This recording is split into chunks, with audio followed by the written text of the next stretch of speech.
বাংলাদেশের সাংবাদিকরা খুব ক্রিটিক্যাল, যারা অযোগ্য, অপদার্থ, সবসময় অশ্লীলতাকে দেশ এবং জাতির সামনে নির্লজ্জের মতো অপপ্রচার করে, আর সেই অশ্লীলতাকে সাংবাদিক এবং মিডিয়া প্রমোট করে, যার বাস্তব উদাহরণ হলো দিয়ে ধরে দুই পা ফাঁকা করে এমন ভাবে করে বইয়ের গয়না সহ নড়ে। শারীরিকভাবে কোনো শান্তি দাও ইন অল রেসপেক্ট। তোমার জীবনের প্রথম কিস কবে ছিল? বাংলাদেশের সাংবাদিকরা মাননীয় প্রধানমন্ত্রীর বাসভবনে গিয়ে প্রশ্ন করে, মাননীয় প্রধানমন্ত্রী, আমেরিকার পুলিশরা তাদের দেশের নাগরিকদেরকে, তাদের শিক্ষার্থীদেরকে নির্যাতন করে শারীরিকভাবে, এর মানবাধিকার লঙ্ঘন নিয়ে কিছু যদি বলতেন।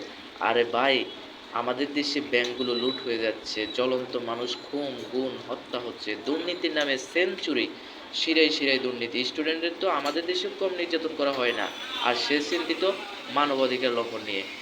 নাটক এবং কাপড় ব্লগ নিয়ে তরুণ তরুণীদেরকে সাংবাদিক